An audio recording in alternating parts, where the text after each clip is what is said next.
Vamos lá. Alô, nem cantar uma musiquinha hoje pra começar. Qual a música? Qualquer uma. Não tem problema não, a gente não canta, já começou. Começou ali. Qual é que a gente cantava? Eu nunca lembro o começo da letra da música.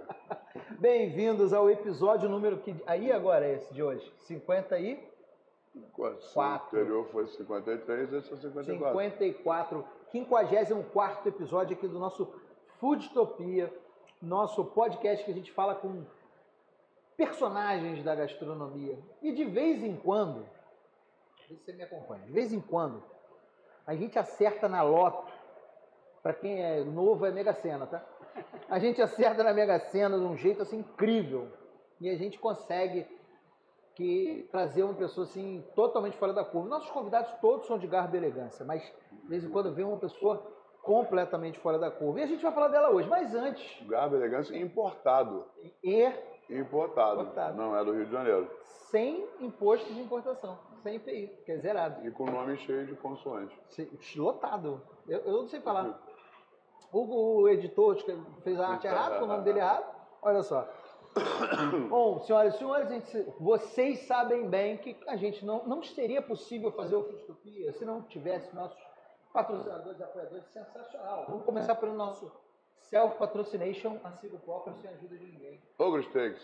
Que a gente se patrocina. O melhor hambúrguer do Brasil. A gente não pretende ser o melhor do mundo, esse cargo já está ocupado. Já. Aquele shade de leve, assim, jogando pro limbo. Aproveitar o ensejo, self-patrocination do Bistrogo também, que é o meu restaurante só de carne suína. Que, inclusive, na sexta-feira, vou dar notícias sobre isso. Manda. Sexta-feira eu vou falar. Vou tirar uma hora. Eu saí na coluna da Luciana Freud, que é uma... Você sabe, conhece, né? Saiu hoje na coluna da Luciana Freud, hoje. Não, ele tava... do Bistrogo e dos pratos lá do restaurante. Arrebentou, o Bistrogo saiu, mas não saiu feio não, saiu bonito. Saiu coisa feio linda. porque tinha uma foto minha, podia ter sido só o porco, era melhor. É verdade, bem melhor. Bem melhor. Não dá pra pedir tudo também, né?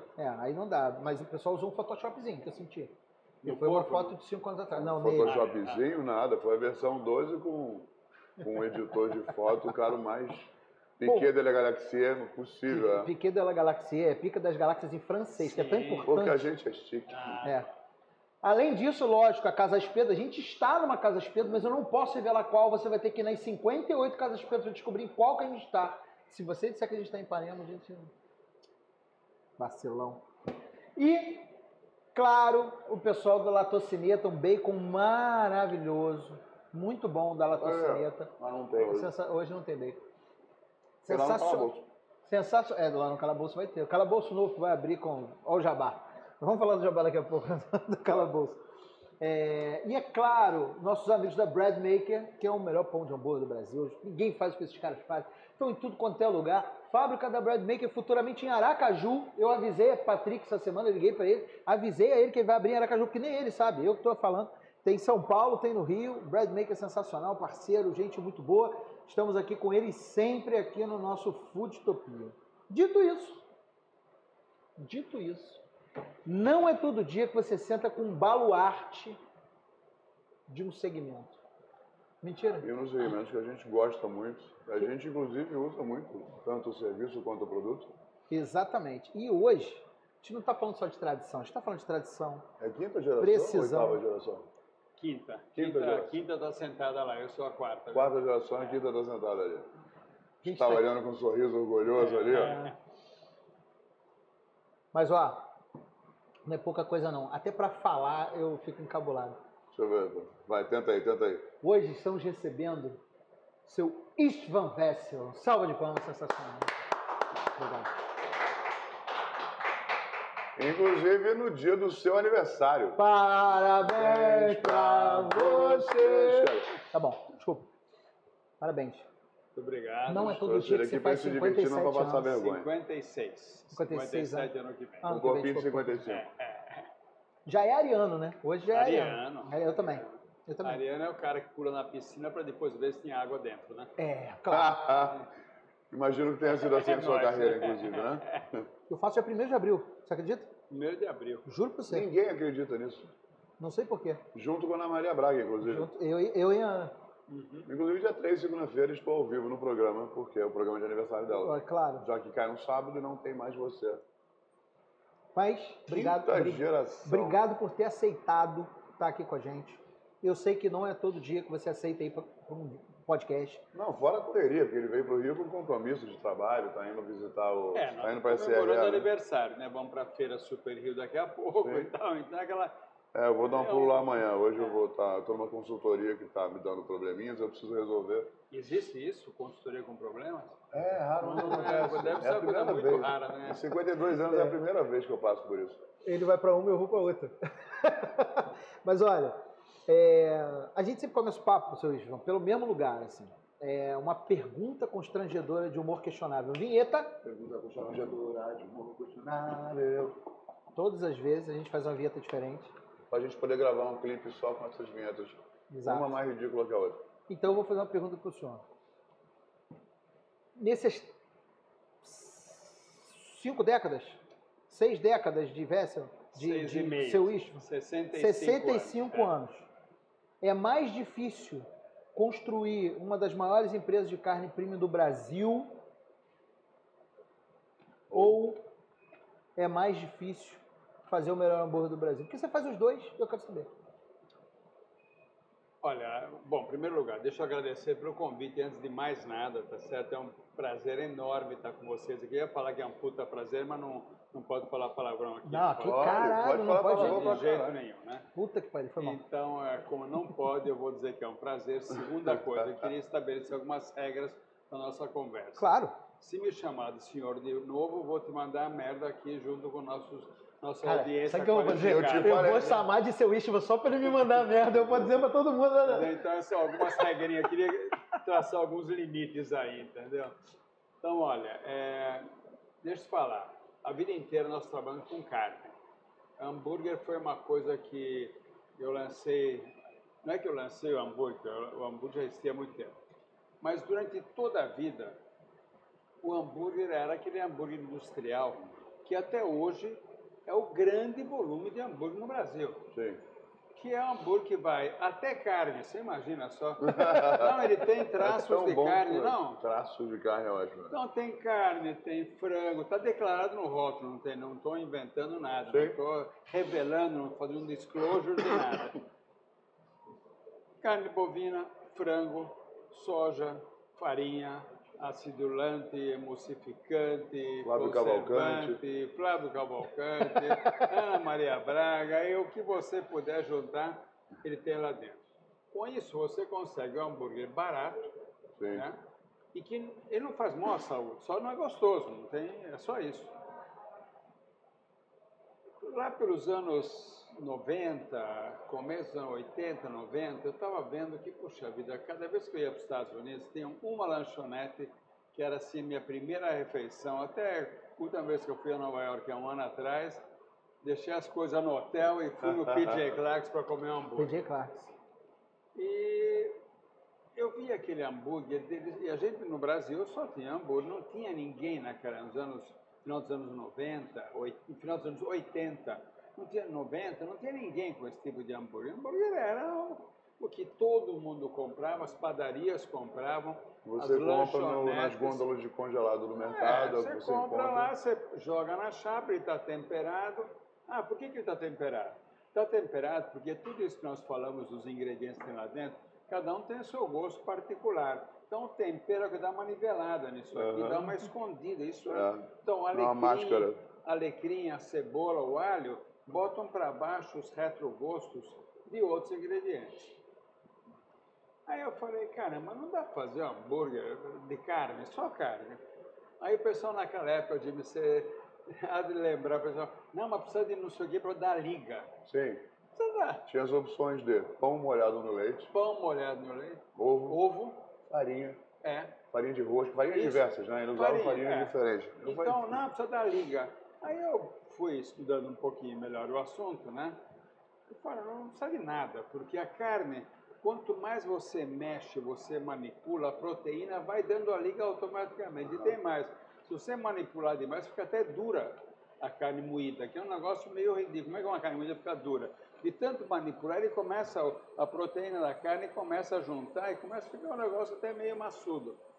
Então, esses hambúrgueres que tinha naquela época, que eram hambúrgueres de, sei lá, um pouco mais de meio centímetro de espessura. Dá uns 90 gramas, eu acho. Até era menos, 56. O padrão é 56, são 2 onças. Verdade. O começo é 2 onças, né? Não, 90 é o quarter pounder. Quarter pounder é o... 90 gramas. É o 112 gramas o quarter pounder, porque são 2 vezes 2,2 2 vezes 56, que os dois são 2 onças, 4 verdade, onças 102. é um quarto de libra. Hoje... Essas medidas todas para mim são muito complicadas.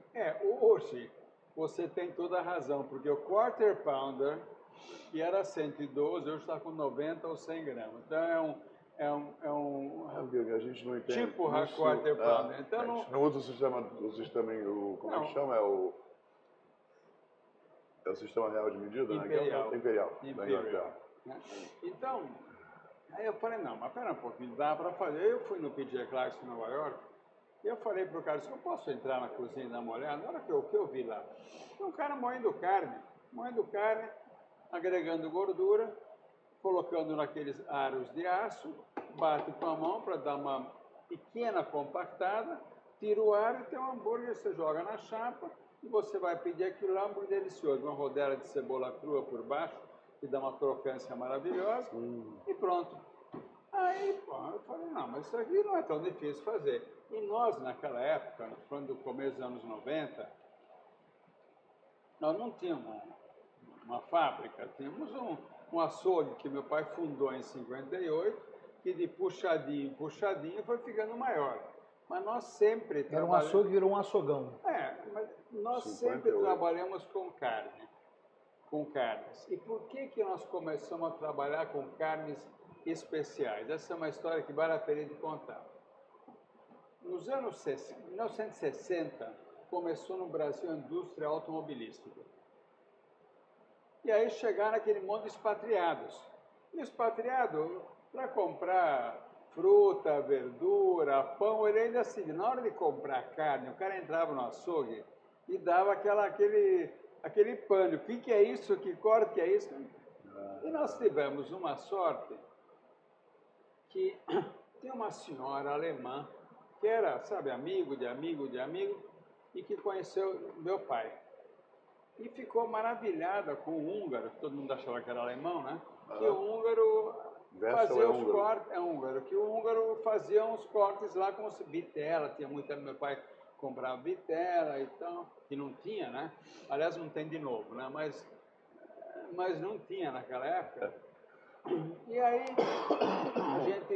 ele começou, essa senhora começou a trazer praticamente pela mão presidente da Volkswagen, ela conhecia toda essa turma. Porque as montadoras estavam começando. As montadoras estavam começando, a Volkswagen lá na rodovia Anchieta, quilômetro 23,5. Eu tirei muita nota fiscal para a Volkswagen. Então, nós depois passamos a vender carne para o refeitório da Volkswagen. Isso tudo aconteceu, a gente está falando de São Paulo, né? Estamos falando de São Paulo. São Paulo... O açougue ficava onde? Ficava no Bexiga. No Bexiga? No bairro do Bexiga. No centro metropolitano. Quase no centro, né? E era um açougue, tudo bem. Aí depois, com o passar dos anos, quando essa clientela começou a ser a maior parte da nossa clientela, essa clientela chamada diferenciada, meu pai falou, não consigo atender o cliente classe média baixa que vem comprar meio que de coxo mole, no mesmo lugar, na mesma hora, na mesma fila, que fazia uma baita fila, não era brincadeira, meu pai lá fez realmente. Não consigo atender uma pessoa que vem comprar um pernil de vitela, mas comprar filé mignon, comprar não sei o quê. Então ele comprou uma casa do lado, derrubou a casa e em 64 inaugurou um novo açougue, que era para a época, era uma coisa, até hoje seria um bonito açougue, mas para a época era uma coisa maravilhosa. Azulejo até o teto, pé direito de 4 metros e tal. Naquela época isso era... que é o conceito de boutique, né? E aí, o que aconteceu? Ele pegou essa clientela e começou a moldar o açougue dele para essa clientela. Então, outros produtos, outros preços, e a clientela do bairro foi meio que deixando a gente, que era meio plano do meu pai mesmo. E cada um desses daqui ia trazendo gente. Os americano tinha a Ford, que estava... A Ford está no Brasil há muito mais tempo, mas montando o carro, mesmo a Ford e o General Motors, estava tudo perto, tudo em São Paulo, né? Sim. Os franceses da Renault. Os americanos tinham um negócio do Newcomers Club. Então, era um clube dos recém-chegados. Ah, legal. Então era o cara internacional chegava esse clube. o cara chegava no Brasil, falava, bom, estou aqui, vou trabalhar na Ford, maravilha. E meu filho vai estudar onde? Aqui tem essas escolas que tem língua inglesa, e eu compro pão aonde? Quer dizer, os caras davam um suporte. E nós passamos a fazer parte dessa lista do Newcomers Club. Então, um monte de americano apareceu. Então, todo mundo que vinha já ia direto lá. Eu vinha lá. Aí tem um detalhe, eu já falava inglês naquela época e meu pai falava alemão. Então nós fizemos um pequeno glossário, o nome do corte em inglês, em alemão e em português. Então a pessoa chegava, dava aquele negócio na mão, e falava, tá, então eu quero isso aqui, quero isso aqui, quero isso aqui. E aí a gente sempre foi cada vez mais aprimorando a carne, porque essa clientela demandava, era muito exigente, queria uma coisa muito boa. Então, a vida inteira, até os anos 90, a gente tinha como carne era o nosso negócio. E quando eu fui comer esse hambúrguer no PJ Clark's, que eu ia todo ano lá e tal, nós começamos a botar o hambúrguer na Vessel dentro daquela categoria que eu vi fazer no PJ Clark's. E passaram 30 anos, 75% da Vessel hoje é hambúrguer, por incrível que pareça. Nossa! Por quê? Porque nós tivemos uma pontinha de responsabilidade e nós fizemos a primeira hamburgueria no Brasil. Até a gente fazer o General Prime Burger em 2004, só tinha lanchonete. Junto com o Sérgio Arno. Junto com o Sérgio Arno, Ari, que era do Fogo de Chão, e mais um sócio, Adriano, que era da salsicha Éder. Eu lembro. Então, até foi no segundo mês de funcionamento. Segundo mês? Foi. Era uma loucura aquilo lá. A gente atendia 16 a 18 mil pessoas por mês. Eu fui no segundo mês de funcionamento, eu tinha boate no Rio. E eu fui a São Paulo por algum motivo. Porque eu quero nesse lugar. E eu fui lá. Sem saber de nada. E o Sérgio Arno, que teve a ideia de fazer esse negócio, ele chamou de hambúrguer. Hambúrguer não existe essa palavra em língua nenhuma. Ele se inspirou nos Fasano, que fizeram a forneria. Forneria São Paulo. Também não existe. Eles eram a forneria, ele fez a hamburgueria. Até então só tinha lanchonete. Não existe esse termo em nenhuma outra língua? Não, é hamburger joint. Você usa a palavra burger, hambúrguer e anexa alguma coisa para classificar o lugar. Mas a hamburgueria... Hamburger Palace, hamburger joint, hamburger... E o Sérgio lançou esse nome, hamburgueria. E o sucesso General Prime Burger causou um problema enorme para nós. Porque nós viramos concorrentes dos nossos clientes. Porque a gente fornecia para todos os restaurantes da região. Lá em São Paulo, perto do General Prime Burger, na Joaquim Floriano, tinha na época a Rua Mauri, que era assim, um restaurante do lado do outro, e era espetacular, né? Nós perdemos essa cliente. A primeira era a Forneria São Paulo. O primeiro a perder foi a Forneria São Paulo. O Salvatore Loi, que era o chefe de cozinha na época, ele entrou no General Prime Burger. A cozinha era toda aberta, uma cozinha grande. Coisa linda. Não, que naquela época era revolucionário, hoje é meio que padrão, né? Mas era maravilhoso. Ele entrou, eu falei, ô Salvatore, tudo bem? Você quer sentar? Ele falou, não. Foi seco, só quero olhar. Ele foi no fundo, olhou a cozinha, voltou, agradeceu e foi embora. Nunca mais eles compraram carne da gente. Que isso? Porque ele achou que nós tínhamos sido muito desleais. E, de fato, foi uma coisa meio impensada, a gente entrar no ramo dos nossos clientes. E nós perdemos muitos clientes em muito pouco tempo. Mas a gente não podia pegar um negócio que vende hambúrguer, e era um sucesso para 16, 18 mil pessoas por mês, de falar, bom, então não vou brincar mais e tal. Não dá. Não, já era. Nossa, inviável, já era. Até que um dos sócios saiu e o cara para quem ele vendeu a parte dele, que não era do ramo, ele gostou da brincadeira e foi comprando os outros 3. Nós demos graças a Deus porque o cara comprou tudo. Obviamente, eu aprendi com minha avó que quando alguém quer comprar, o preço é diferente de quando você quer vender, né? Com certeza.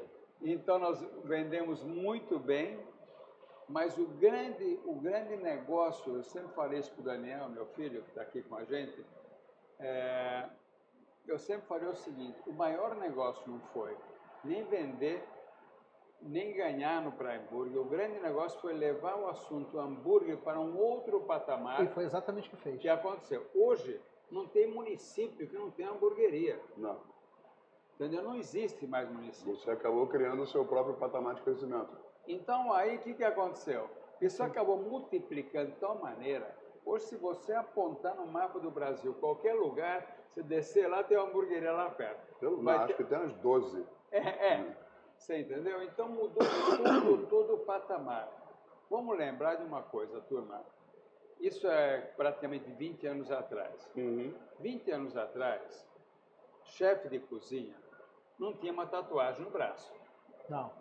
Não era raro. Quando tinha, era debaixo, da roupa. Não tinha. Hoje, para você ter uma hamburgueria, você tem que começar. Bom, eu quero ver tua tatuagem. Aí você pode abrir uma hamburgueria. Não tem tatuagem, você vai mudar de ramo, abre uma farmácia, sei lá. Mas é verdade, você vai fazer as suas tatuagens novas? Você sabe que eu fui numa hamburgueria em Moscou muito, muito bacana. Bem padrão americano mesmo, não tem que inventar roda. E todos funcionam. Eu tenho foto. 2 coisas que eu tenho foto que é interessante. Quando eles serviam hambúrguer para o cliente, você ia lá no caixa, é igualzinho o nosso esquema. Paga no caixa, retira no balcão. Para todo mundo não vinha guardanapo na bandejinha. Vinha um par de luva de borracha preta, luva de plástico preta. Então, todos os clientes estão comendo luva preta, um negócio lindo. Você não suja a mão com molho, com maionese, acabou de comer, você puxa a luva, está tudo certo. Sim. E todos os funcionários usavam como se fosse um mangote de tatuagem. Entendi. Então estavam todos de uma camisa preta de gola redonda, né? E todos Quer dizer, você não obriga o funcionário a se tatuar, mas o cara tem que usar a blusa. O uniforme é a tatuagem, mas então, a gente parece. Outro dia, Igor, sabe que outro dia eu estou pedalando aí para fazer uma viagem de bicicleta e eu saí para pedalar e o tempo estava meio nublado, mas você sabe, você fica 2, 3 horas pedalando, o tempo muda, né? Sim. Abriu um puta de um sol. O meu braço ficou roxo. Aí eu falei, não, esse negócio... Não, é até um perigo para a pele. É perigoso, né? Não tinha passado o fio, não quis nada.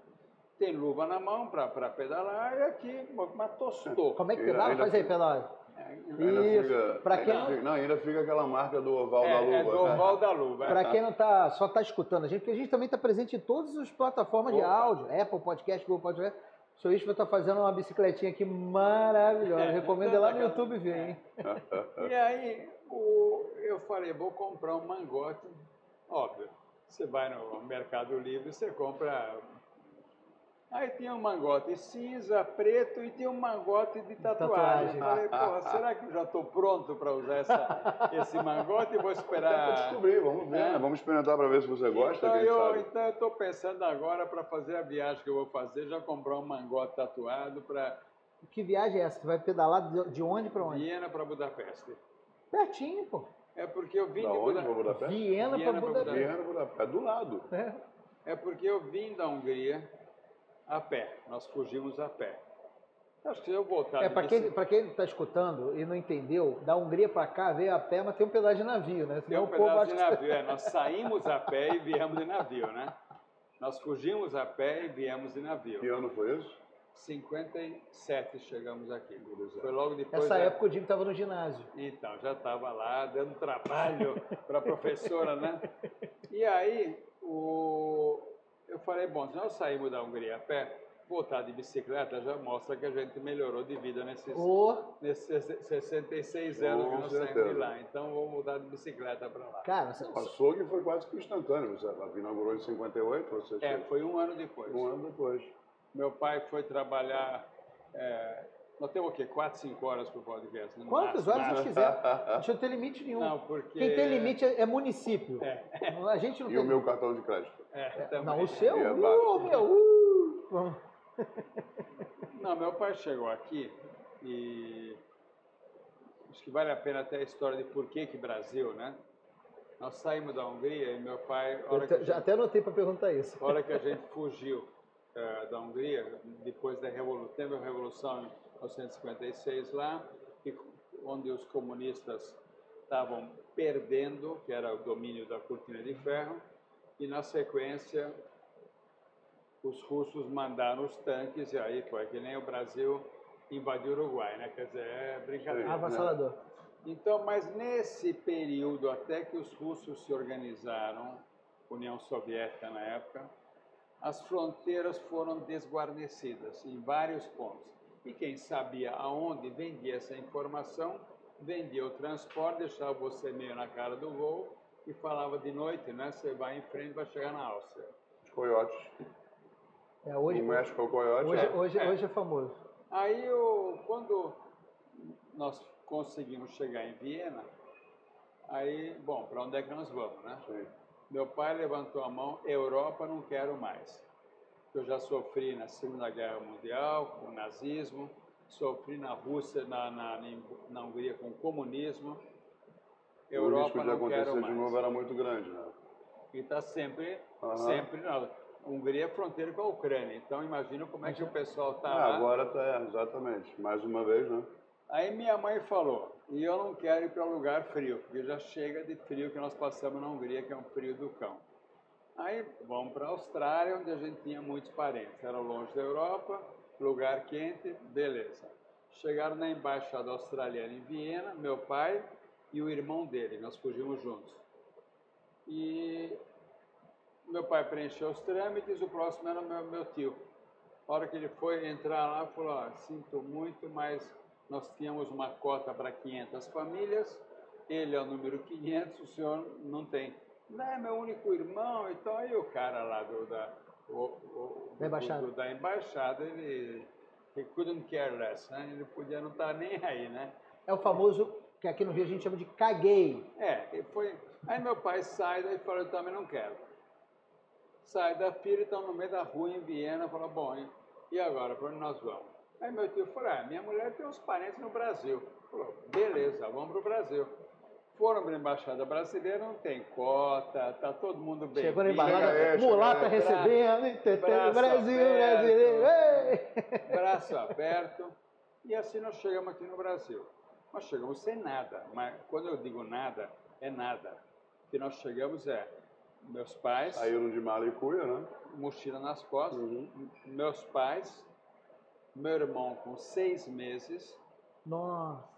Onde na fuga eles seguravam Moisés, minha mãe segurava uma alça, meu pai segurava a outra, eu com 10 e minha avó com 72. Então não tinha nada. Aí chegamos aqui, ele trabalhou de balconista no açougue, outro açougue e tal, e ele falou, não, isso aqui não vou conseguir sustentar essa família. Então vamos tentar voltar para a Austrália. E aí, nessa época, havia uma ajuda para refugiados. Os Estados Unidos tinham um serviço de ajuda a refugiados. Talvez tenha até hoje, eu não sei. E aí os parentes de lá, por cá, falaram, mas aqui também não é tão fácil, o teu ramo e tal. Bom, então vamos ficar aqui, né? Aí meu pai arrumou um dinheiro emprestado num banco, que naquela época não tinha juro, não tinha inflação, não tinha nada, e comprou o primeiro açougue aonde? No Bexiga. Perfeito. Então esse é o comecinho da história, o resto é consequência.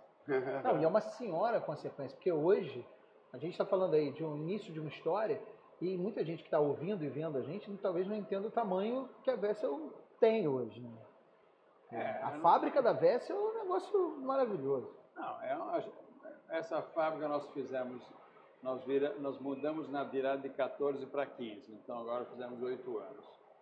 É uma fábrica que foi construída do zero. Nós compramos um morro e fizemos projetos e tal, e foi terraplanado. O desmatamento, pessoal, já tinha sido feito há 30 anos antes. Quer dizer que você é terraplanista, Estamos quites, Você fez terraplanagem? Você é um terraplanista? Isso vamos fazer o corte assim, bomba. Istvan Vestel admite que é terraplanista. Sim, porque se a fábrica ficasse inclinada no morro, talvez ia ter algum problema com o esgoto, né? Não tenho dúvida nenhuma, inclusive. Olha, eu vou falar, isso vale muito, tem que falar com a Titi para eu fazer um Mas ia ser belo engraçado, post as pessoas saindo e indo embora do trabalho, caixa de papelão, morro abaixo. Meu neto gostava de fazer isso. Nós fizemos uma fábrica. Hoje a fábrica tem 270 pessoas trabalhando e uma equipe técnica muito qualificada no bastidor. Então, é uma equipe técnica que de sensacional. veterinários, de engenheiro de alimentos. É o que faz a diferença na qualidade do que você entrega, né? E tem um pequeno detalhe, o Daniel e eu não arredamos o pé de lá, mas nem um minuto, entendeu? Só para falar com a gente. Só para vir aqui para dar um plano. Não arreda o pé, porque você sabe como é que é, né? Arreda a pé do restaurante, você vê o que acontece. Pois é. Não, e no caso deles, a frase até tem sentido. O olho do dono é que engorda o boi. A gente está falando exatamente disso, né? Se engordasse só o boi, estava bom, que engorda a gente também. Aliás, almocei lá na fábrica, fui lá fazer uma visita, um lugar sensacional. Não lembro não que eu estou devendo essa visita tem uns 10 anos. Almocei no refeitório, a comida do refeitório da Vesta é muito melhor que muito restaurante, mas eu só pensei isso, não falei isso não, né? Só pensei, né? Só pensou. Tá, só para saber. Tem só 10 anos que eu estou devendo essa visita para ele. Então, mas vem cá, não é igual ao melhor hambúrguer do mundo, mas a gente faz o que pode, né? Como é que é você olhar esses 65 anos e ver o crescimento tão grande dessa empresa e ver a mudança que causa na vida das pessoas? Você pensar só localmente, olhar os 250 colaboradores ou mais que tem na fábrica, olhar as pessoas, o entorno da fábrica é dentro de um parque fabril, né? Dentro de um lugar, mas isso muda muito a vida daquelas pessoas. Quer dizer, a diferença que faz nas vidas das pessoas que estão ligadas a isso. Como você se sente olhando isso tudo e vendo tudo que vocês ainda vão construir na quinta geração? Olha, a gente emprega 270 pessoas, mas obviamente isso já são 1000 pessoas, considerando suas famílias. Sim. E a hora que for começar a falar no que está em torno disso, de fornecedores, é um monte de gente. Então, de um lado é uma responsa e tanto, entendeu?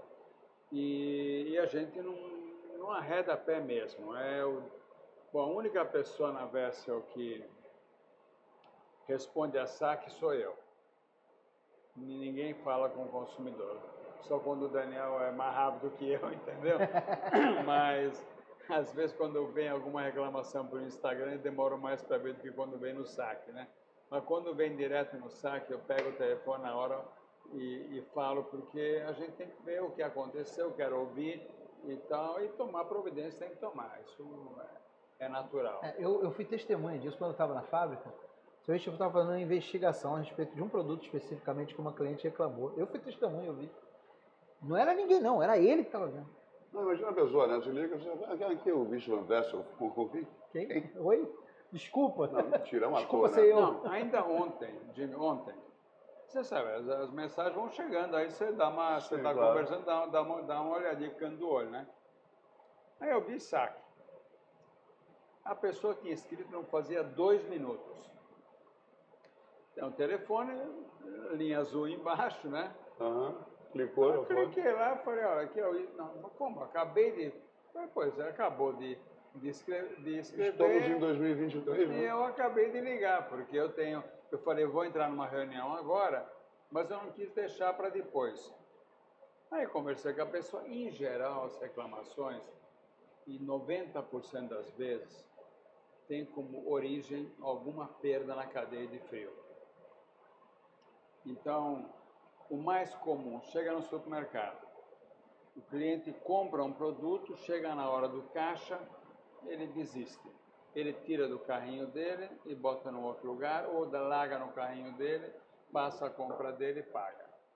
Até essa caixinha voltar para o seu lugar, que é o freezer, já era. Deus que sabe, não, eu não sei quanto tempo leva, se for às 9 da noite, com staff pequenininho até alguém loja, ver, ela deixa escondido debaixo das balas. Pode ser que chega de manhã. Aí o cara olha lá, tá na validade. Validade é uma obra, ele estava na validade enquanto estava na temperatura, né? Exato. Põe de volta. Aí põe de volta, no dia que alguém compra, vai dar problema. Eu sempre levo de volta para o freezer. Nós temos uma frase que eu coloquei nas embalagens há um bom tempo atrás, que é o seguinte: nosso único conservante é o frio. Então, não sei se vocês sabem, pelas regras da Ministério da Cultura, você não pode escrever sem conservantes. Ah, é? Porque você está sendo injusto com quem põe conservantes e é permitido colocar. Mas injusto com o público é problema deles, né? Bota porque querem. Então eu coloquei a frase: nosso único conservante é o frio. E para um bom conhecedor, também é a palavra básica, quer dizer, não tem conservante dentro. Agora, se não tem conservante, tudo frio. Esses hambúrgueres industriais, eles não precisam do frio, porque tem tanto conservante que ele demora muito tempo para começar a piorar. Parece que é meia-vida de 10 anos, né? É um negócio que... Acho que o cara guardou um Big Mac no... Mas eu ia falar isso sem falar o nome. Não, que sem falar qual o nome. Um sanduíche clássico de uma determinada marca que todo mundo conhece. 10 anos e não apodreceu. E você acredita nisso, né? Porque a gente conhece o pão que eles usam, a gente conhece a carne. Acabamos de conversar sobre essa carne deles. Picles é uma conserva, o ketchup, a mostarda, tudo isso são conservas. Aquilo é conservante. O açúcar do ketchup é conservante, o sal é conservante. Mas é melhor do que os conservantes. Eu queria ver alguém comer aquilo depois de 10 anos. Acho que isso ele não se arriscou. Isso aí não, aí já também... Mas eu conheço um cara que comeria, sabe? Mas deixa pra lá. Se eu falar uma coisa... Você me falou uma coisa... Vai, bate, pode bater. Você me falou uma coisa que me chamou a atenção. Naquela época, na época do açougue do Bexiga, seu pai manipulava carne de vitela e aí depois ele fez e depois hoje a gente não tem mais carne de vitela para vender. A Vessel, muita gente não sabe disso, a Vessel não trabalha só com carne bovina, né? Tem cordeiro é sensacional, por sinal, frango, alguns cortes de porco. Nós vamos lançar agora na APAS. Não sei se pode falar isso já. Mas... Pode? Pode, claro. Não, por nós. Não, por você sim, quero ver minha filha. Você conhece minha filha. Depois daquela sugestão que eu dei da caixa do hambúrguer, falei no Gorgonzola, o senhor de Jesus maneiro, sim, eu acho que vai ficar muito bom. Lembra aquele dia? Eu falei, a minha sugestão foi a seguinte: faz um desenho do seu uísque. De novo seu uísque. Igual Jesus maneiro, assim, na caixa. Pô, essa receita é tradicionalíssima, é a melhor do mundo. Todo mundo sabe que só você faz isso. Então, aí... Eu já copiei na cara dura uma vez. Eu não sei se ela aprovaria, mas nós vamos lançar 3 cortes de carne de porco temperados. Porque a carne de porco é uma carne deliciosa. Deliciosa. Eu acho, Jimmy, me corrija se eu tiver... Eu acho que o preconceito meio que acabou, né? Porque havia durante... A gente está acabando. Eu, chefes e pessoas, profissionais do mercado como você, como outros que trabalham na indústria, tanto de açougue quanto de criação, e eu trabalho junto com a BCS há mais de 7 anos na questão de capacitação e de, eu chamo de deterioramento de mentiras. Na verdade, certo. Tudo que... não é nem que foi mentira. A gente tá em queda, né? Pegaram informações de um determinado lixo e jogaram para o mercado. Tipo, um porco criado no chiqueiro que comia lavagem. Em algum momento alguém disse que isso era todo o porco que tinha no Brasil. E as pessoas acreditaram. E aí, com isso, o porco saiu, voltou um porco mais magro, 35% mais magro hoje. Mas 50 anos depois. Então foram 50 anos daquela primeira mentira ou daquele primeiro erro de comunicação lá atrás. Tiraram o porco do mercado, a banha perdeu o valor, porque aí também entraram os óleos vegetais. E aí você tira uma coisa do mercado e não fala por quê, que acontece? Aliás, a banha é muito melhor, né? Só um parênteses, né? A gente metaboliza, a gordura vegetal não, né? E aí o que acontece? Telefone sem fio. As histórias começaram a crescer. Até falar que dá queloide em tatuagem. Queloide é genético. Você tem queloide ou não, ponto. Botaram essa culpa no porco também. Ou até hoje, tatuador, você vai fazer tatuagem, tatuador fala, evita carne de porco. Eu falei, eu tenho um painel de 48 por 63 nas costas. 7 sessões, 42 horas totais. Eu comi porco todas as sessões depois que eu fiz a tatuagem. Sim, porque ou você tem a propensão a queloide ou você não tem a propensão. Exatamente. Se você tem, vai ter queloide. Mas então, eu acho que o preconceito contra a carne de porco reduziu muito nos últimos anos, né? Com toda a razão, não tinha mais razão, né?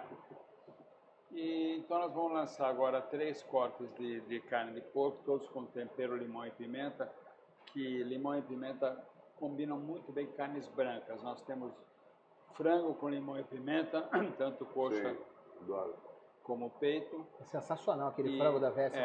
Sensacional. Eu comi outro dia, agora. Fiz no airfryer. É pra você, Léo. É porque o Jimmy tinha preconceito com o airfryer. Não, eu continuo tendo, acho uma bosta. E aí ele fez uma cartilha agora para BCS. Eu continuo tendo, mas as pessoas estão dizendo, não, você para com esse negócio porque dá para fazer um monte de coisa. É que você tem que respeitar o que o airfryer não faz. Exatamente, ela não frita. Entendeu? Então, um forno de convecção. Não faz. Né? Não, mas a gente passou por isso com o micro-ondas. Agora, o frango lemon pepper fica uma delícia. Fica fantástico. Nós compramos na fábrica, Jimmy, um air fryer só para ver o que dá para fazer e o que não dá para fazer. Eu tenho 2 em casa. Eu tenho a de caneca clássica e tenho o forno com a tecnologia air fryer. Eu tenho muito um forno também. É uma portinha que abre assim. Maravilhoso aquele. O meu ainda tem a rotisserie, tem a TV de cachorro. Foi quando eu comprei nos Estados Unidos há uns anos atrás. Quando eu fui desmontar lá, a moça que trabalha lá em casa falou, isso aqui que é? Não, isso aqui você bota o hamster lá dentro, e aquilo vai girando e ele vai andando lá. Bota um gizmo, um gremlin. Muito bom. Mas aí vai lançar 3 cortes? Vou lançar 3 cortes de carne de porco. Temperados com limão e pimenta. Com lemon pepper. Pimenta é bom, pimenta preta, né? Pimenta preta. É antibacteriano. Então você vai. Agora você tem um conservante natural. Só quando nós não usamos nada que não é natural. Quando a gente fala conservante, fala-se de químicos, né? Nitrito, nitrato e outras coisas. E nós vamos lançar 3 cortes, sendo que o mais gostoso dos 3 é, na minha opinião, o maior desafio, que é a Copa Lombo, que é deliciosa. Mas as pessoas não sei se estão entendendo bem que ela tem as gordurinhas no meio e é o que faz ele ficar bom, né? Exatamente. Ela lembra um pouco, dependendo, se você cortar os bifes assim, né, da sobrepaleta, lembra um ancho. Sim. Ele tem essas características do ancho, que são... Para quem não sabe o que é sobrepaleta, gente, é o ombro da perna dianteira. Da perna dianteira. O ombro da frente do porco. O ombro da frente. E o americano chama de Boston Butt. Ou seja, é a bunda de Boston. Mas e também eles chamam de shoulder, que é ombro. E o francês chama de épaule, que também é ombro. Então nós aqui não temos muito hábito de chamar de ombro, mas nos Estados Unidos, o ombro, tanto no boi como no porco, chamam de shoulder. Né? A peça toda. Sim, né? A gente adotou o shoulder para cobrar mais caro, eu acho. Se o sobrepaleta é um preço, o shoulder é mais 25%. Mas funcionou, né? Funcionou, sim. Funcionou, graças a Deus. Aí o shoulder você ainda divide, aí tem o como é que é o outro? Flat Iron, aí começa a criar outros cortes. Aí tem cada nomezinho diferente, mas Denver é miolo de acém, né? Não é miolo, capa em cima do miolo. Em cima do miolo. Carne maravilhosa, por sinal. Sim, e ela tá lá, porque ela fica acomodada ali dentro do miolo, ela se mexe muito menos do que o resto do acém, então por isso ela fica macia. Sensacional. Deixa eu aproveitar e fazer uma pergunta, então. A gente estava assim, Claro. 75% fazer um apanhado rápido para quem chegou agora. A versus 75% do que você trabalha hoje é hambúrguer, porque foi a origem do trabalho lá do açougue do seu pai, que vocês entenderam que isso era muito bacana e tinham muita razão, óbvio, né? Porque olha o que aconteceu, tiveram sua hamburgueria, mas a Verso trabalha com carnes incríveis. Você tem, na minha concepção, a melhor fraldinha que existe hoje no mercado. A fraldinha Red de vocês é absolutamente espetacular. Nós, inclusive, fizemos uma junta aqui no rooftop do Shopping Leblon. Exatamente. A gente fez uma junta. Muito bom. Só seladinha, bonitinho. Porque existem 2 pontos de carne, mal passada e mal feita, né? Exatamente. Que outras carnes você trabalha além do que você... Não precisa usar o catálogo todo, mas quais são os cortes que você trabalha que você mais ama? Veja só. Já deixando a fraldinha com o maior concurso. Antes de falar da carne, eu queria falar do boi. Claro. O boi, quando meu pai começou, em 1958, o boi era abatido com 5 anos de idade. E era alimentado a pasto, quando tinha pasto. E era alimentado a nada quando o pasto estava seco. E tomava água numa época do ano, outra época não tinha água, e tinha uma outra época que ele andava, dependendo do lugar, Pantanal, Mato Grosso, com água até o joelho. Ele era meio boi, meio camelo, né? E o zebu, as raças zebuínas são raças que aguentam esse maltrato, Sim. que é solta o bicho lá e busca 5 anos depois e manda abater, que é o tempo que levava para ele adquirir um peso razoável para abate. Nos últimos 15, 20 anos mais ou menos, teve uma redução drástica no tempo de abate por causa do manejo, por causa da alimentação, por causa das cruzas, pela vinda da genética europeia. O que mais cresceu no mundo foi o Angus, mas não é a única raça muito boa. O Angus é que teve uma associação, tem uma associação no Brasil e fora do Brasil, que promove o Angus dia e noite. Então o Angus virou para nós o símbolo de uma carne de qualidade superior, de um animal de qualidade superior. Na verdade, tem o Hereford, tem o Shorton, tem o Charolais, tem o Limousin, mas o que no Brasil, o que pegou mesmo foi o Angus. Então, com esse enorme crescimento do número de animais Angus em criação no Brasil, agora já não é mais criado solto. É criado solto, mas com controle. Então, quando o pasto está bom, ele está solto. Quando o pasto está ruim, ele vem para o coxo. Quer dizer, tem toda uma... É uma indústria. Sim. É uma empresa com a gestão de uma empresa que é uma fazenda. Antigamente, fazenda era uma atividade não industrial, sem gestão. Soltava lá. Então, com isso, a qualidade do boi melhorou muito. Eu dizia, o primeiro livro que eu lancei sobre carne foi em 82. E eu, naquela época, eu dizia uma coisa que hoje é amplamente aceita, que não tem carne de primeira e carne de segunda. Tem boi de primeira e boi de segunda, e cozinheiro de primeira e cozinheiro de segunda, né? É o que tem. Me chamou? Não. O cozinheiro de segunda eu achei que... Primeiro de segunda, ele olhou para mim primeiro. Primeiro... Então, é bullying. Então, o que acontece? Com essa melhora da genética, melhora da qualidade do boi, aí nós temos aí uma infinidade de cortes de carne que realmente, no passado, o shoulder, que era uma carne, um acém, tão acém quanto o de hoje, era muito duro, era impossível fazer um churrasco. O boi passava a vida dele inteira andando dentro do pântano, fazendo hidroginástica, imagina. Então o bicho, né? Agora hoje, com essa genética, com esse manejo todo, virtualmente todas as carnes ficaram macias. E qual é a idade de abate hoje? 2. De 5 então, foi para 2. 60%. Agora, tem muito boi abatido com 1 ano e meio. 2 é a média. E tem boi, também tem um outro lado da moeda. Nos Estados Unidos se abate com 12 meses. Mas então, é novilho, né? Já não é mais novilho, mas está nessa beira aí. Eu fui uma vez na casa de um amigo e falou, não, hoje que você veio aqui, nós vamos estrear na churrasqueira. Falei, beleza, que honra, né? Vamos lá. Fomos no açougue e as carnes eram lindas. Lindas. É aquilo que a gente vê hoje, né? Marmoreio, naquela época não tinha esse marmoreio todo. Correto de vermelho. Eu fiquei lá, especificado. Não, quero esse, quero aquele. Aí pusemos na churrasqueira. O nome da açougue era Disney. Não tinha gosto de nada. Sério? Porque o animal é muito novo, não tem gosto. Consigo incorporar a alimentação. Então, por que o americano tem que pegar esse monte de dry rub, esfregar na carne, para poder dar um pouco de gosto pro coitado? Porque não tem gosto. É que nem você fazer uma canja com frango de leite, um galeto. O boi inteiro é um filé mignon. Era um filé mignon, mas muito novo. Então, eu acho que a redução para menos do que 1 ano e meio já começa... Tudo bem, grande parte da clientela fala, é macio, então eu gosto, entendeu? Muita gente não quer o trabalho da mastigada. Mas o sabor, ele começa a diminuir muito a idade e começa a perder o sabor. Sim. Então você tem que recorrer ao que o americano faz, pega aquele dry rub, esfrega na carne. E também não é à toa que a indústria de tempero pronto nos Estados Unidos é tão grande. É uma coisa impressionante. Por quê? Porque precisa. Nós aqui, pega sal grosso, põe na carne, e hoje em dia, isso entre os jovens já virou também pecado. Porque hoje se assa sem sal e joga sal depois da carne pronta. São as tendências, as mudanças que eu admito que realmente isso melhorou muito, não porque tinha que antigamente falar, porque o sal tira a umidade da carne. Não tira porque não dá tempo. Se você salgar e botar na brasa, não dá tempo. E pode ser que ele vai tirar, mas não vai dar. Isso chama carne seca, carne de sol, mas é um processo de horas e dias. Não é assim. Não é. Agora, uma coisa é certa. A reação de Maillard, que é o que dá o tostadinho que todo mundo ama, ele dá melhor sem sal do que com sal.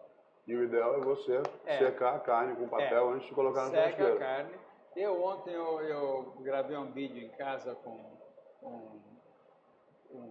costela do dianteiro, que é, para mim, atualmente é a carne que eu vou até em volta do osso eu como tudo, né? Eu deixei a carne fora da geladeira desde as 7 horas da manhã até o meio-dia, quando eu fui fazer esse vídeo. Ele tem que também perder temperatura. A carne gelada em cima da churrasqueira, ele funciona diferente de uma carne em temperatura ambiente. Até para Maillard. Até para Maillard, por causa da quantidade da terra. Claro. Tem a sudorese e tem a condensação da umidade do ar. Então você pega uma carne que ficou horas fora da geladeira, aí você enxuga as superfícies da carne com papel toalha, coloca na brasa, ele rapidinho dá aquele tostado lindo, e sei lá, essa costela dianteira que a gente vende tem uns 2 centímetros de grossura, e aí ele encolhe um pouquinho, só fica o ossinho, né? Ele encolhe um pouco na sala. É coisa de 6 minutos, 3 minutos de um lado, 3 minutos de outro, espera 1 minutinho, 1 minuto e meio para servir, corta, põe sal e acabou. Então o Maillard, que é essa reação que dá o tostado, que é o que todo mundo ama, ele dá melhor sem sal do que com sal. Sim. Então, eu acho que essa... Se você colocar o sal e depois for secar, você desperdiçou o sal que você acabou de colocar. Exatamente. Hoje quando a gente fala de Maillard, muita gente... Engraçado. Tem muita gente que chama de Maillard. Maillard. Eu quero bater em todos vocês. Tem o Maillard e o Maillard. E Maillard, com N. Maillard. A gente chama de Maillard. Eu só respeito quem fala paella porque tem a questão argentina que a gente está mais próximo, então a paella funciona. Mas é paella. Paella. Mas aliás, a história do Maillard, do hambúrguer... Complementar, e o pessoal que fala da paejeira como sendo a panela. Só que a panela chama paella. E o prato se originou por causa da panela. Então não é paejeira, paella é a panela. É igual a hamburgueria do Sérgio Argara. É igual a hamburgueria e forneria. Isso é cultura inútil. Mas é bom. Mas inútil não, isso é sensacional. Isso aqui é aula. Cultura inútil é a coisa mais divertida de jogar na cara dos outros. Muito bom. A gente está falando da reação de Maillard, né, que é a caramelização da carne, aquela coisa maravilhosa que a gente está vendo. E hoje eu acho que seja, uma opinião muito particular, é o que define a diferença de um bom hambúrguer para um hambúrguer mais ou menos do que está sendo feito na rua hoje, foi o que a gente está vendo. E aí a gente viveu um momento, nem estava aqui, eu tenho umas perguntas aqui para fazer, mas isso me surgiu agora. A gente viveu um momento de uma febre do smash burger enlouquecido. Todo mundo quer fazer smash, todo mundo quer fazer smash, todo mundo quer fazer smash, porque ele tem a reação de Maillard dos dois lados, crocantezinho. Muita gente não sabe fazer smash. E acha que sabe. E não sabe que não é novo também. O smash é de 1851. Isso eu não sabia. Todos os primeiros hambúrgueres eram todos smash. Todos smash. E aí veio essa febre.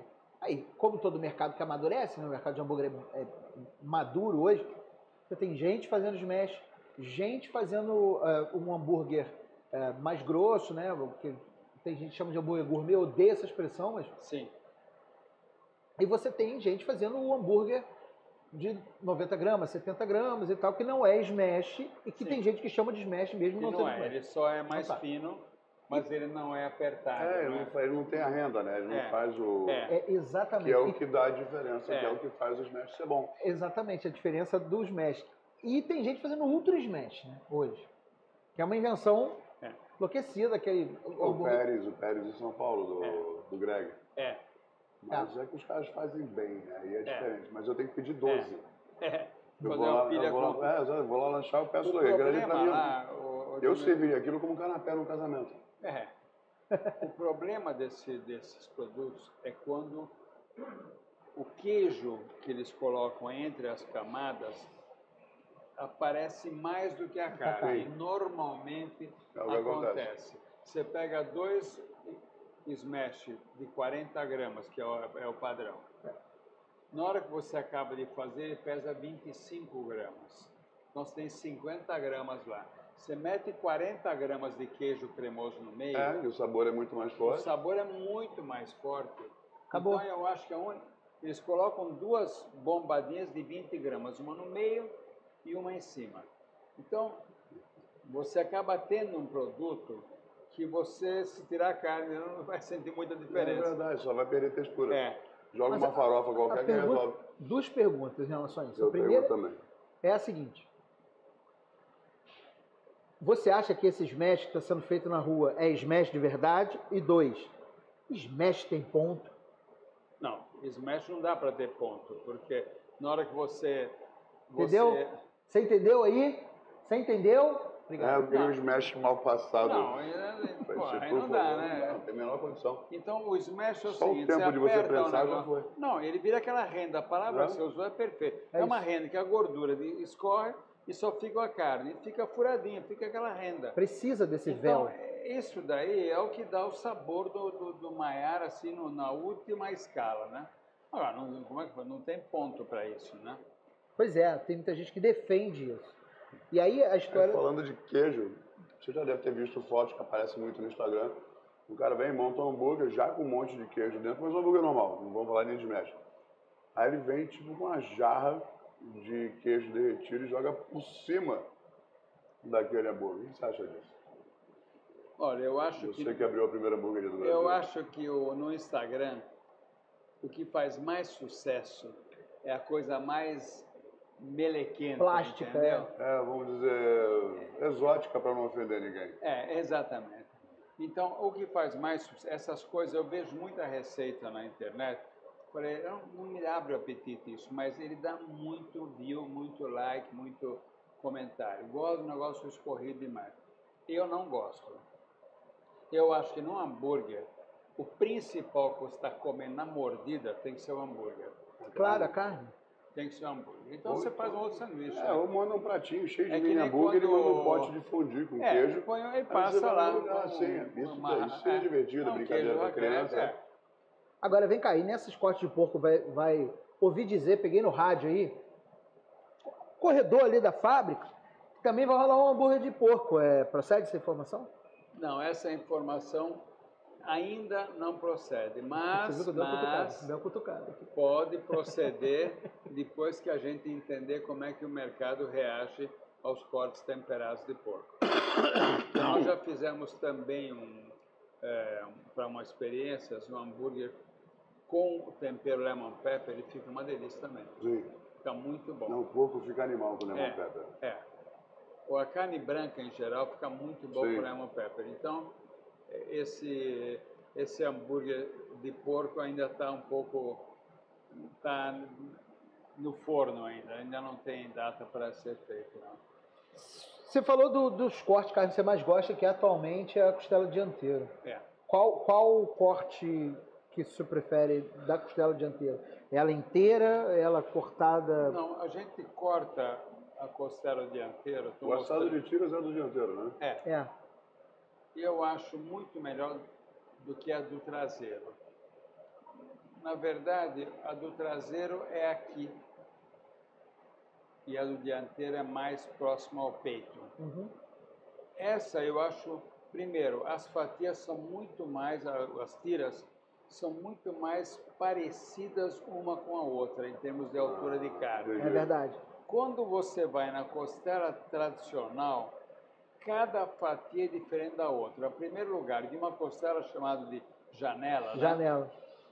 Que é por causa do... É um retangulão, né? Um negócio assim grande. Quando dessa costela janela, uma quarta parte só tem gordura e osso. Aí ele vai mudando essa proporção com um filetinho de carne que vai aumentando a cada tira, né? E quando chega no final, então tem bastante carne, tem gordura, carne, gordura e osso. Então, a grande diferença da costela dianteiro é que as porções, e para gente que vende para restaurante, para pessoa física, supermercado e tal, a semelhança de uma porção com a outra é fundamental. E se eu fizer... Por causa do padrão. Por causa do padrão. Nós estamos num restaurante, os três. Vamos pedir costela. Aí cada um recebe um negócio diferente. Não, eu quero igual dele, né? Aí não dá, eu tenho cartão. A costela do traseiro dificulta muito. A não ser que você fala, não, eu vou jogar metade disso fora, vou desossar e fazer hambúrguer, que aliás é maravilhoso. Mas com isso você vai fazer o preço dele ficar muito alto. E nós também, as nossas criações todas, tem um limitante, que é quanto isso vai custar para fazer. É claro. Seja para nós, seja para você. Não adianta fazer e ninguém comprar. Eu tenho uma ideia maravilhosa, só que vai sair R$500 o hambúrguer. Bom, a ideia é muito boa, faz para a tua família em casa, né? E faz uma vez só, né? Viabiliza comercialmente. Né? Então a gente tem que estar com... A não ser por diretor da Ford que comprava no açougue 59. Ele pode pagar $500. Você tem um olho no gato e um olho no peixe, né? Que você tem que olhar o produto, mas tem que ver quanto isso vai custar, porque nós, afinal de contas, nós temos que vender esse negócio e só será sucesso se tiver venda. Nós temos um hábito, isso aí é até uma dica para o nosso ouvinte ou espectador. Quando nós visitamos o supermercado para ver os nossos produtos e os da concorrência, a primeira coisa que a gente olha não é a validade, é quando foi fabricado. Então, eu sou muito econômico com tempo de validade, porque não é o tempo de validade que vai fazer ele vender mais. O tempo de validade é um tempo que eu garanto que vai estar em ordem. Se não vender em 1 mês, 2 meses, não vai vender mais. Eu tenho um fornecedor que tem 1 ano de validade, é bom para ele, mas eu não vou colocar 1 ano de validade, porque o alimento, ele piora com o tempo. Tirando o presunto cru, ele vai piorando, ele vai perdendo. Então a gente olha data de fabricação. Então quando a gente vê um produto, que pode ser por preço ou por outra razão, foi fabricado há 6 meses, cara, e não vender até agora, não é agora que vai vender. Vai vender, exatamente. Então se não vender até agora, foi uma má aposta. Porque não vendeu. Isso aconteceu muito. Teve há 2 anos atrás uma grande onda do hambúrguer vegetal. Não, ainda tem, né? Tem, mas hoje Inclusive, é uma agora fração. estão aparecendo uns de verdade, né? Vegetais mesmo. Mas é uma fração do que ele era há 10. Pra você ter uma ideia, as empresas americanas que cresceram, que bombaram, que é Beyond Meat e o Impossible Burger, hoje na Bolsa Americana valem 1/10 do que valiam há 2 anos atrás. Então isso é mais ou menos uma medida de como essa tendência foi indo. Doutor, vai me sacar um pouquinho. É porque a gente vai lançar semana que vem o sanduíche vegetariano do Ogro na rede. Não, mas é feito de vegetal.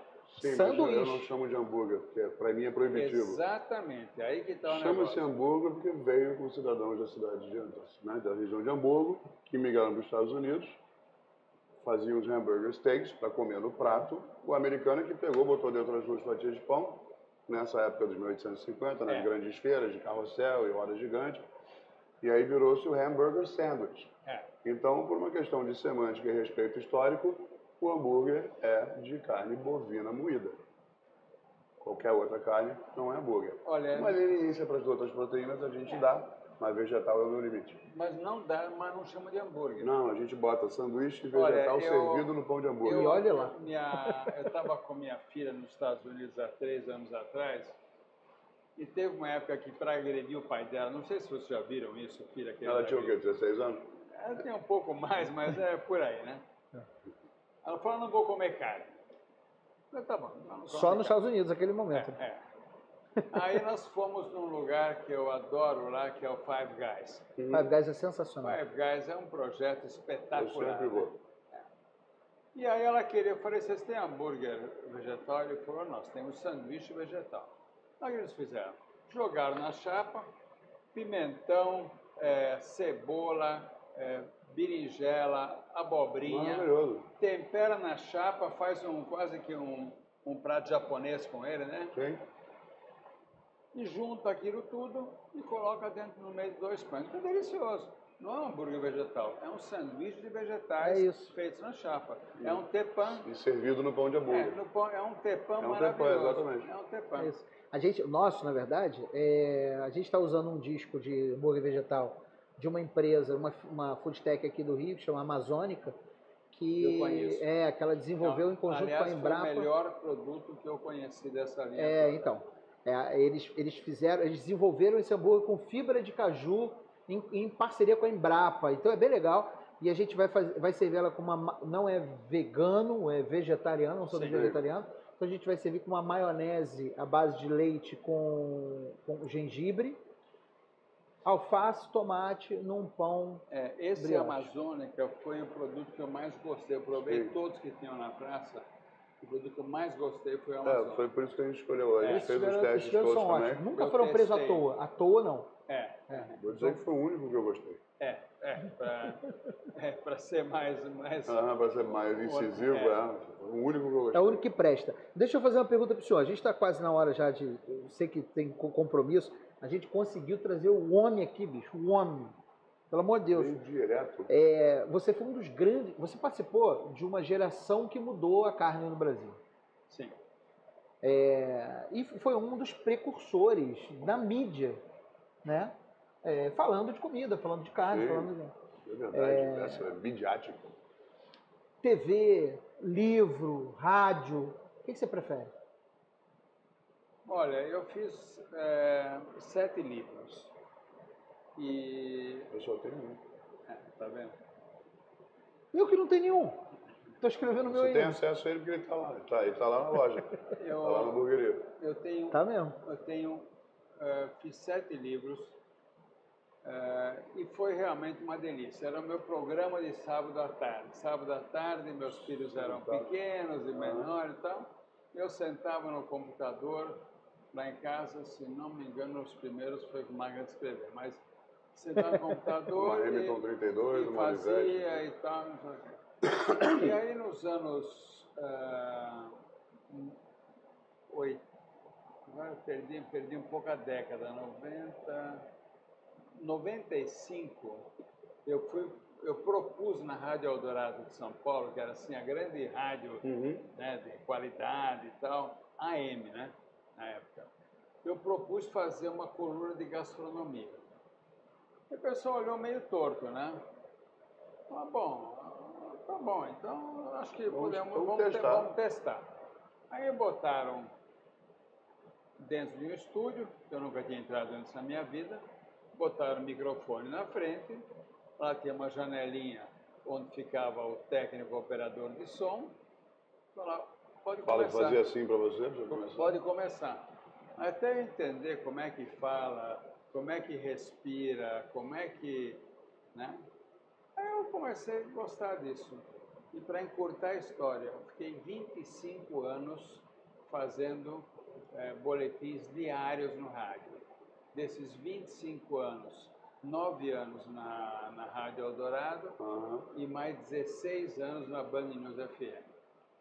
Sensacional. Então, diário. Todo dia indo para o estúdio? Todo santo. Não, por telefone. Ah, entendi. Na Eldorado eu ia para o estúdio todas as quintas-feiras, na hora do almoço, e gravava uma semana. Ah, maravilha. Quando eu fui para a Band, eu comecei a fazer por telefone, mais tarde um pouquinho no celular. Interagindo. Interagindo, que eu lembro que eu só interagia. Não era uma coisa gravada, só spot. Eu sempre falei que eu prefiro errar ao vivo do que acertar gravado, sabe? A interação. Mas ao vivo é bom pra ganhar. Aqui a gente fala só de besteira ao vivo, depois tem que... Ih, galera, fez fazer besteira. Então eu fiz, como eu te falei, eu fiz 25 anos de rádio diariamente até 2 anos atrás. Mas é um negócio que depois de 25 anos começa a virar um fardo o compromisso do horário. Eu, às 12h45, tinha que entrar no ar, estivesse onde estivesse. Podia estar viajando, podia estar aqui, podia estar no Rio de Janeiro. O fato de ser no celular acaba te prendendo, né? Uma coisa que supostamente te dá liberdade de deslocamento te prende em outras coisas. Mas já fiz até em banheiro de aeroporto. E fora do banheiro tinha o som anunciando o voo, anunciando não sei o quê. Falei, puta, horário, daí eu corri muito bem o que você está falando. Corri para dentro do banheiro, lá em Congonhas, e lá não tinha o som do aeroporto. Aí eu lá dentro, os caras, eu sentado no box lá dentro, o pessoal falando, pô, o que esse cara está fazendo? Estava lá dando um boletim no rádio. E eu sei que o senhor participou da Shoptime ou... Shoptime também, lá atrás, muito tempo atrás.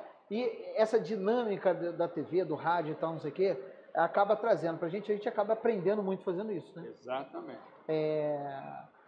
O senhor acha que a gente teve agora o senhor de novo. Obrigado. Vai, mete o pé escotado. Ai, peraí, Jimmy. Ai. Ele tem a mão pesada. A gente passou por um processo, anos atrás, acho que isso já deu uma diminuída boa, de uma hiperglamorização, né, do cozinheiro, acho que melhorou, estabilizou, né, a gente não tem mais aquela coisa de achar que é uma coisa hiperglamourosa, porque não é uma batalha todos os dias. Diária. Não.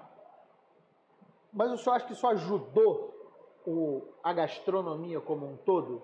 Eu acho que o que ajudou a gastronomia como um todo foram as escolas, as faculdades de gastronomia, que mudou a régua, né?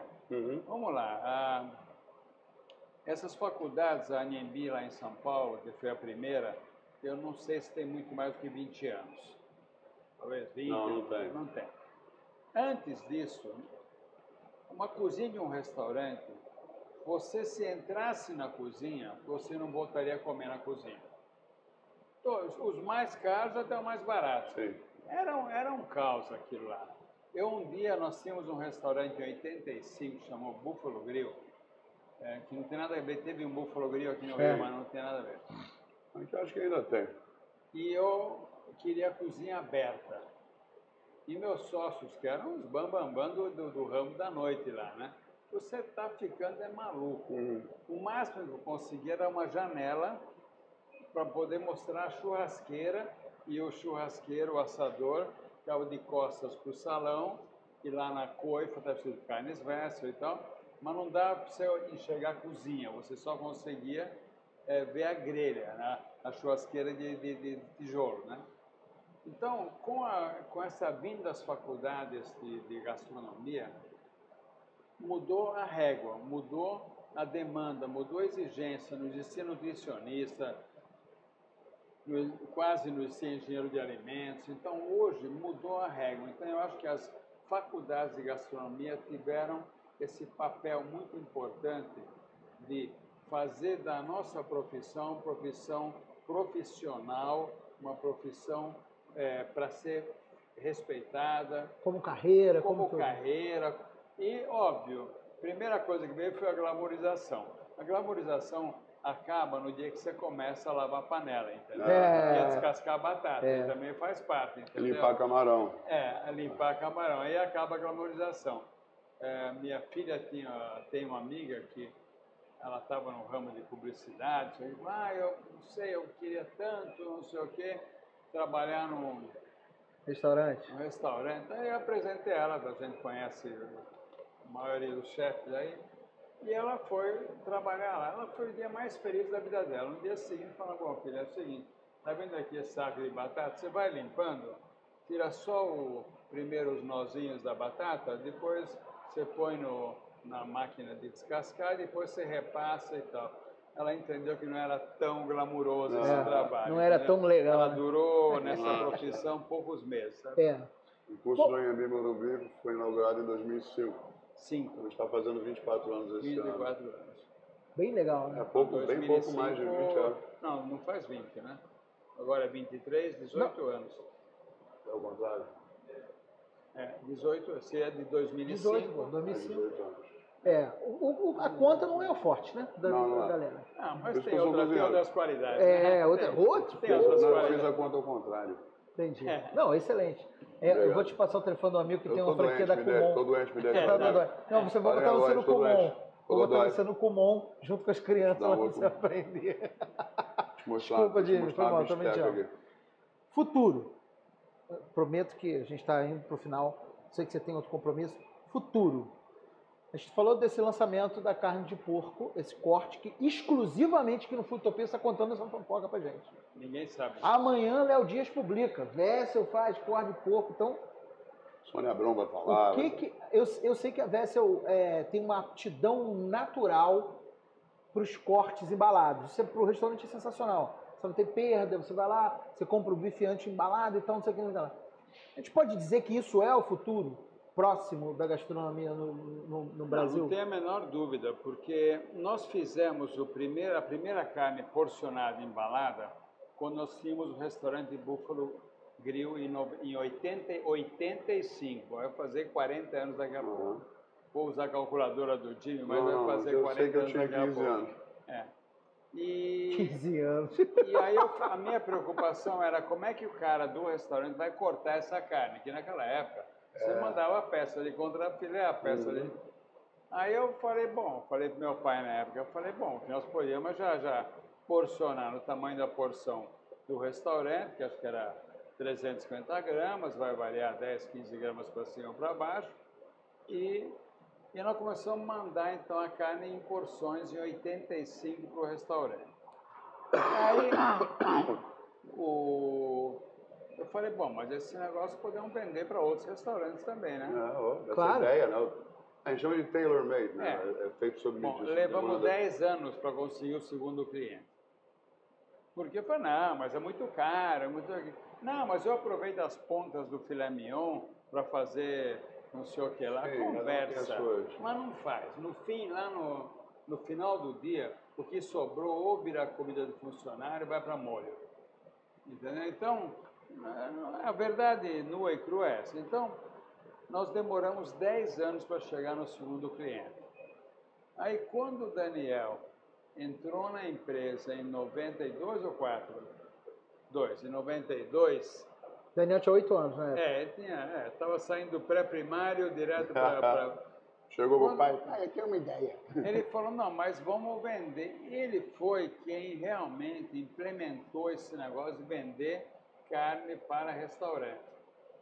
Porque até então a gente tem açougue, a gente vendia para o consumidor final. Sim. Então ele implementou esse negócio de vender. Falou, não, vamos vender as coisas. E foi lá e tal. E montou então uma equipe de vendedores. Uma delas está lá desde essa época aqui na empresa. 92? Ela está lá, acho que 94 por aí. Quem é essa?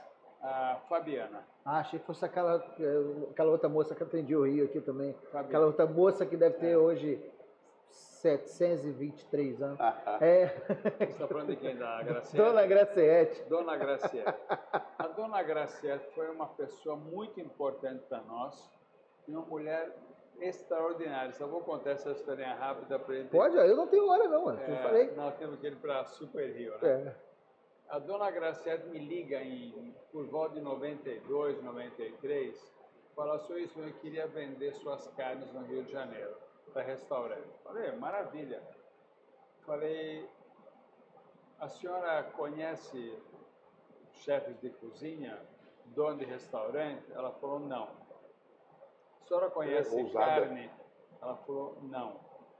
Mas eu sei vender. Eu falei, bom, tudo bem, se ela sabe vender... Deixa ela vender. Deixa ela vender. A Dona Graciete, meus amigos, atendia 120 restaurantes no Rio de Janeiro. Um deles era eu. Na unha. O marido dela dirigindo o carro, que era um inglês, que não falava português, mas conhecia bem o Rio de Janeiro, época pré-Waze, né? E ela com Nextel numa orelha, Nextel. Naquela época. Bloquinho de pedido, passava lá, tirava o pedido, mandava, olha, o Igor pediu tal, não sei o que tal. E ela atendia 120 restaurantes, semana após semana, durante mais de 15 anos, quase 20 anos. Jesus. Quer dizer, ela realmente é de tirar o chapéu. Dona Não Graciete. conheço ninguém, não entendo de carne. Eu falei, 120 o que eu restaurantes. podia falar para ela? Eu podia ou desligar o telefone, não, essa mulher tá louca, né? Ah, vamos lá, né? É, Mas ela sabia vender. ela se provou certa. Excelente. Eu não tenho palavras para agradecer. Antes, eu preciso avisar você que está vendo esse vídeo, cara, curte aqui o vídeo. A gente nem pediu isso lá no início. Verdade. A gente é muito burro. Não. Curte o a gente vídeo. É velho esquecido. Exatamente, esse é o Curte ponto. o vídeo, comenta aí embaixo, balança o sininho, Belém, Belém, para receber as notificações. Segue as redes sociais do Verso, que vão estar aqui todas embaixo na descrição do vídeo. Tem todos os links da fábrica, do negócio, do seu Instagram. A gente vai colocar, O inclusive... meu pessoal também, pelo amor de Sim, claro. Os vídeos que você está fazendo agora são sensacionais. Sensacionais. São muito, muito, muito bacanas de ver. Não, é divertido, né? Pô. Vamos fazer mais coisas junto aqui, viu? Vamos fazer? A Eu gente vai subo passar. na cadeira e vou cozinhar junto com ele. A gente Já vai fizemos sair. isso, inclusive. A gente vai sair, vai para São Paulo na terceira semana de abril. O Jimmy não sabe O onde. Jimmy né? vai, não?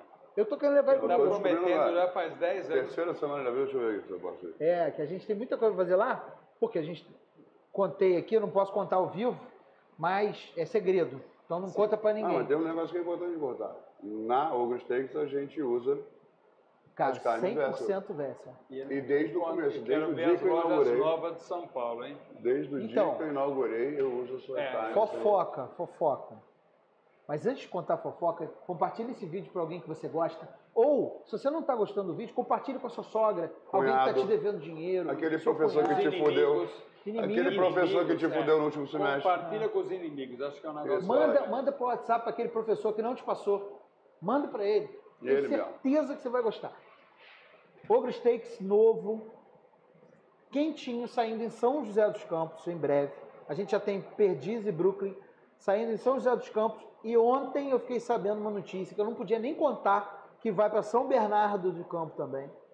E Vila Mariana chegando aí. Opa! Então São Paulo... Eu só conheço a de Perdiz, então estou muito desatualizado, hein? Estamos Que é perto de casa. Estamos devagarzinho, É o chegando Or. ali, ocupando. A gente está chegando em Perto de Vladivostok ali. E aqui no Rio, Vamos lojas competir com novas. a Bielorrússia. Lojas novas, né, em Caxias, semana que vem, Nova Iguaçu na outra semana. Em breve, eu não posso falar que em Niterói a gente vai, mas em breve em outros Não municípios. posso falar que já falou. Né? Teresópolis vai abrir. Teresópolis, E recentemente a gente participou de uma feira bem legal de franquias em no Nordeste. Fortaleza. Fortaleza. Então a gente está conversando aí. Maravilha. Vou dar trabalho para a Opa, fábrica da Dá Versa. trabalho para a Vamos Verso, lá, dá vamos trabalho lá. para vocês. Na verdade, dá trabalho para ele, para o Daniel. Pro Daniel. E a gente está sempre aqui, né? A gente Tamo pode aí. fazer as coisas, vamos fazer tudo junto, a gente sempre está junto mesmo, Vou misturado. marcar. Eu vou marcar a visita, vou pagar minha dívida, tem 10 anos que eu estou te devendo isso. Cara, mas Eu vale conheci muito a ele, pena. foi antes de mim. Inxalá, cara. hein? Inxalá. Inxalá, boa. E vamos lá, quando a gente chegar lá, a gente aproveita e grava e faz alguma coisa junto Fazemos também. junto. Muito obrigado. Obrigado pela presença, obrigado pela disponibilidade, obrigado pela aula. Eu tenho certeza que todo mundo que gosta de cozinhar está aqui assistindo a gente, está feliz, a beça, muito... eu tô me sentindo muito honrado de ter você aqui com a gente. E, antes de você ir embora, eu tenho presentes para você. O bonezinho da Ogro Steaks. Isso aqui vai ser... Que esse boné está à venda na rede também. O nosso avental Que o tradicional. aqui desafio a única exigência para receber o avental é tirar uma foto usando somente só o o avental. Pelado, só de avental. Depois Só de avental. É isso. Vamos fazer Excelente. isso nesse final de semana. Por favor. Mando para vocês. Por favor. Porque a gente está fazendo um calendário para doar o dinheiro para Certo. instituição de E você caridade. recebe Vocês vão acabar quebrando a Pirelli. Você sabe que os Não. calendários famosos eram os da Pirelli. Não, né? mas agora a gente vai fazer um calendário do Foodtopia com Pirelli. todos os convidados só de avental pelado. E aqui Então, tem uma sacolinha de mimos da Casas Pedro. Que Olha, é- essa casa é incrível a loja. Eles são. Sensacional. Incrível. Tem um mel de Opa. flor de laranjeira que é uma delícia. Tem um Tá salzinho de parrilha Isso com aí. alho, melzinho de flor de Mel laranjeira. que eu não flor gosto. de laranjeira, Foi cara. Eu coisa adoro rica. isso aqui. Tapioca Tapioca. fresquinha para botar ela douradinha, comer com esse mel. E mais um monte de suco de uva que você já Suco de provou. uva, Olha. suquinho. Dá parabéns para a turma Ó. da Casas Pedro. E muito obrigado, Casas Pedro, a vocês. E a foto com avental, vou mandar Por favor. Esse Aguardamos fim de semana, ansiosos. Nós vamos para Paraty, já vou fazer a foto. Ah, que maravilha. Mas a foto só de frente, evidentemente, né? Não, só. Se quiser Não mandar. precisa ser aquela coisa de hospital, não. Pode ser só de frente. Só de frente, tá bom. Muito legal. Eu estou recomendando o pessoal gravar um vídeo, que aí grava o vídeo e depois vira e sai andando. A gente fez isso com o Jimmy. Olha, ficou sensacional. Porque a gente está no TikTok, né, senhor?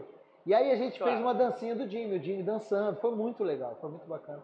Foi muito divertido. Eu sei que vocês queriam, mas não rolou, não.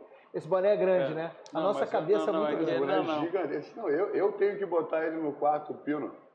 Eu nunca na vida. Esse aqui, ó, que é grande. Eu estou acertando aqui. Fica no limitezinho aqui dentro. Pronto, agora deu certinho. É um galã. Perfeito. Agora deu certo. Ficou bem. É um galã. Obrigado. Mas até o boneco ficar bonito. De verdade. Obrigado por ter vindo, obrigado por tudo. Gente, foi sempre um prazer. Vamos comer um hambúrguer da Versa agora. Que esse cara não tem palavras. Quem sabe você consegue fazer ele até a nossa fábrica? Não, eu vou levar ele comigo. Eu tenho uma camiseta que eu uso, chama Procrastinadores Univos. Amanhã. Amanhã a gente vai. Não deixe, nunca faça amanhã o que você pode fazer depois de amanhã. Exatamente. Né? Pessoal, obrigado. Semana que vem, Alex Mesquita aqui com a gente. Vamos beber. Beijo enorme. Tchau.